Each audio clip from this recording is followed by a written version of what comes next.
Power of people-centric organizations engaging people in tomorrow's workplace. Now, this is a topic that I've spent the last year on really diving deep into, doing a bunch of research, reading research articles, news articles, books, and also having the privilege of interviewing some of Norway's leading experts within this field. And me and my master partner are also now writing our thesis on this topic. And I think it's an important topic that we need to talk more about in today's society. We talk a lot about COVID these days, but I want us to bring our attention to another more subtle pandemic that we don't talk about too much these days. The fact is, and sadly so, is that 85% of employees are not engaged or actively disengaged at work. And the economic consequences of this global norm are approximately 7 trillion in lost productivity. And this is research done by the research giant Gallup that have dived deep into engagement for the last 30 years. But what does this mean? Gallup defines engaged employees as those who are involved in, enthusiastic about, and committed to their work and their workplace. Work is something that should fuel us, not drain us. Now, only 15% worldwide workers are engaged, meaning that you are involved in, enthusiastic about, you are an ambassador for your organization. You promote your organization. You love it there, you thrive there. And engaged people also drive high performance and innovation and move the organization forward. Employers want engaged employees, and employees want to feel engaged.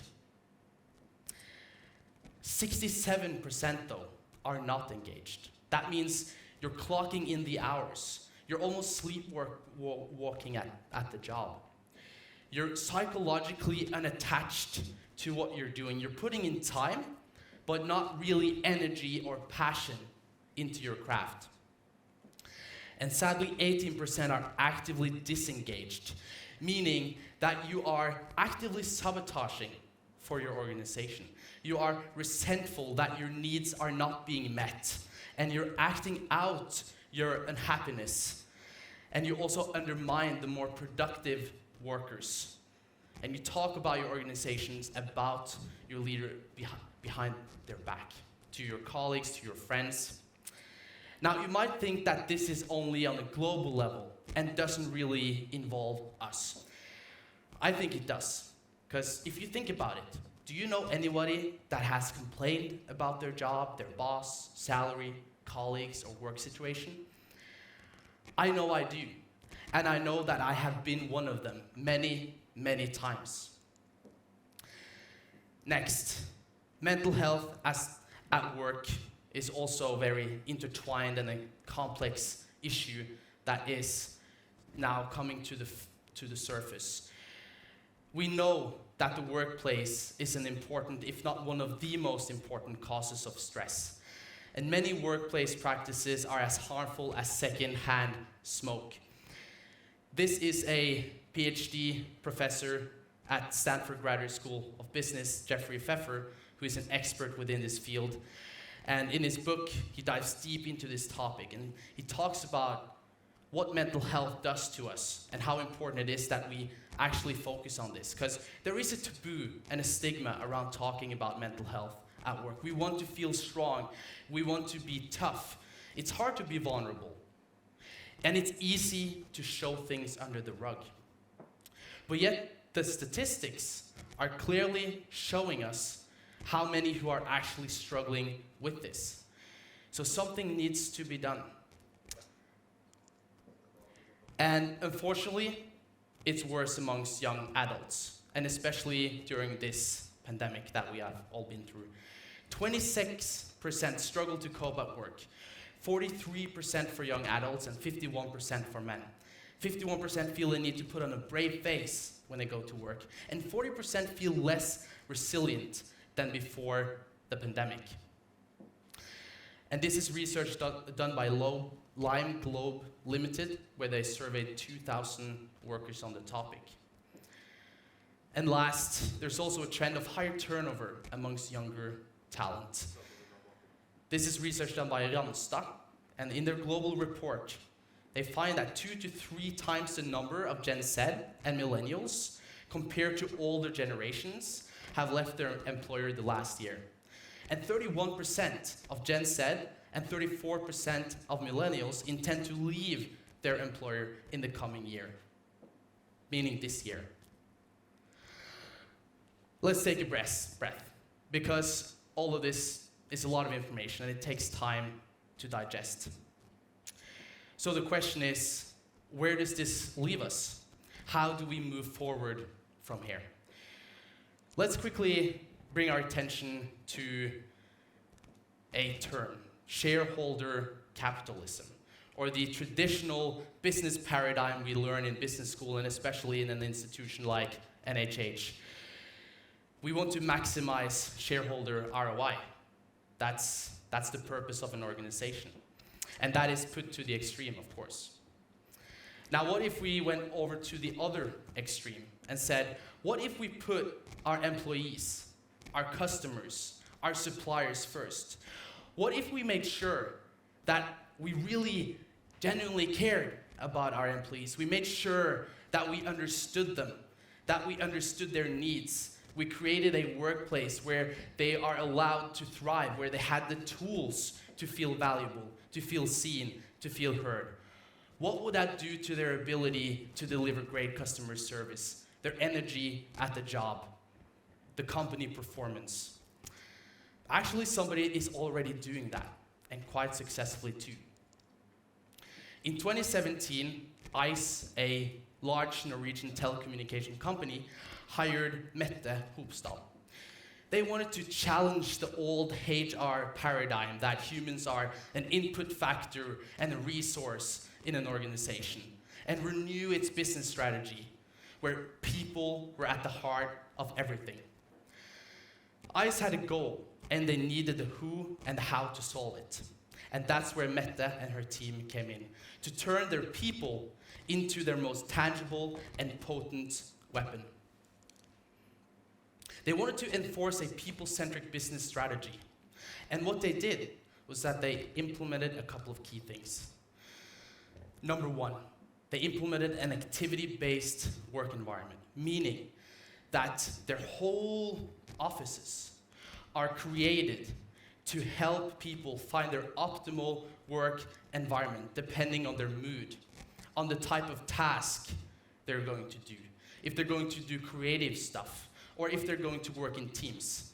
They all have those facilities in their workplace. Number two, they're leveraging servant leadership, putting their people first, being genuinely interested in their needs, their wants, and their goals, and how the company can be a part of helping them achieve that. Through implementing frequent feedback sessions between managers and employees, and training managers for these sessions improved social support and built stronger relationships and trust within the company as well.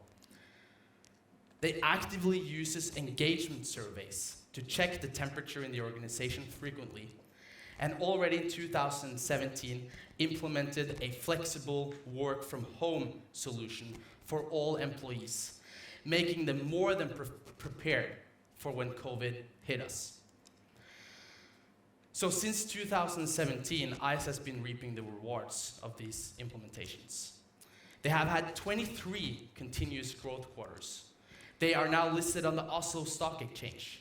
They are winning customer prizes against the 2 largest competitors in Norway and internationally. They are climbing the greatest place to work ranking. And they are being headhunted by applicants instead of headhunting applicants. So what did Mette and her team really accomplish here? ICE's mantra is that employees comes first. And they understood that people who feel better, who are seen, who thrive, and who have the tools to do so, they also do and perform better, further delivering better customer service and better business outcomes. So not only does it help engage employees and support their mental health, it also leads to better business outcomes. So let's dive a bit into the research that's been done on this. Now Gallup, the company I mentioned in the beginning, have been researching this for 30 years, and they have found the direct link between engaged employees and different outcomes. So number one, engaged employees lead to lower absenteeism, higher productivity, higher profitability, less turnover, higher customer loyalty, less shrinkage, fewer safety incidents, and fewer quality defects. And there's a growing body of research further backing this causal relationship with putting people first and business outcomes and performance.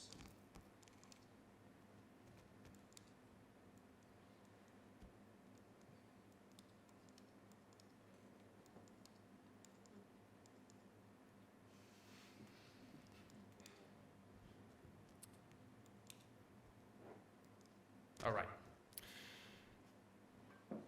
We've all heard about Maslow's hierarchy of needs. Now, what Maslow's hierarchy of needs states is that we need to fulfill the first level of the pyramid. It's supposed to be up here, but it's not right now, so I'll just try to explain it. And we need to realize that we have been climbing this pyramid over the last decades. Our grandma, she grew up on an island outside of Kragerø. And her family, they had a farm. And all of her siblings, they had to survive on this island. It was about survival for them. She had to row into the city to meet her friends and go to dance practices when she was 7 years old. And times have truly changed since then. Me and my cousins and younger generations are now growing up with an abundance of opportunities. We have never had so many opportunities ever in our lives before. So it's extremely important that we are able to meet younger people where they're at and realize that younger people need a clear purpose and a vision and feel important and meaningful at their job. Because work is no longer about surviving, it's also about thriving. So now, Academic Work is a company that does yearly research on young professionals' needs at the workplace. And for 2020, these were the top 5 attributes for young professionals they came across. Number 1,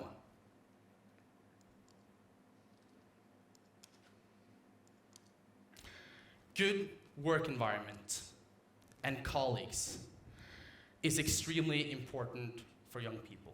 It's important that you come to work and you feel seen, you feel heard. For younger people as well and young professionals that might not have commitments and kids and family yet, a big part of their life is actually at work, happens at work. Number 2, career and personal development opportunities is extremely important for younger people. Then comes compensation and incentives. Now, compensation and incentives and salaries are important. Of course, we need to survive. We need to be able to give our people a competitive salary. But we see that this is not the most important thing anymore. We need challenging and varied tasks, and we also need good leadership and leaders. And during COVID, freedom and flexibility and frequent feedback when working from home was ranked the most important for young professionals. So, what actions can we now take? Well, after doing research on this and interviewing experts on the topic, here are some of the key factors that I've come across that we can do to create an engaged workplace where people feel seen and heard and thrive. Number 1, we need to focus on work environment. We need to put that highly on our priority list. Number 2, we need to understand our people. We need to sit down with them and listen and ask them, what are your goals? What are your ambitions? How can our company be a part of helping you achieve that? Number two, we need to move away from this management by control paradigm where we're monitoring and always performance measuring our people, and move over to a more trust-based leadership approach. We need to focus on flexibility and autonomy, especially going into the hybrid future where it's going to be more normal to work from home. And companies are opening up. They're seeing why the hybrid way of working is actually working.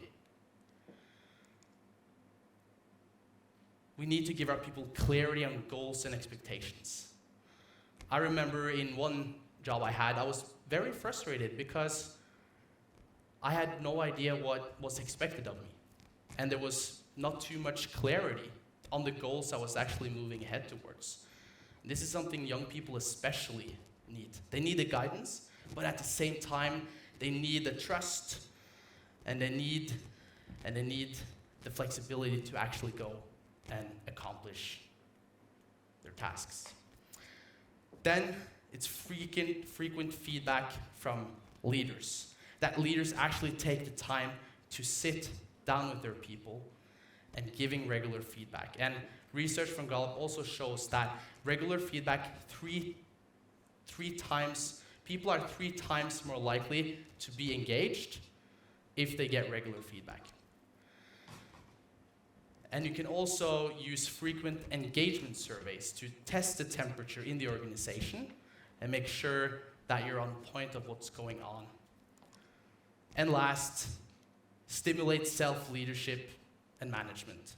In the future, there will be a lot more knowledge workers. And with giving a lot of trust and flexibility, we also need to give our people the tools to manage themselves effectively.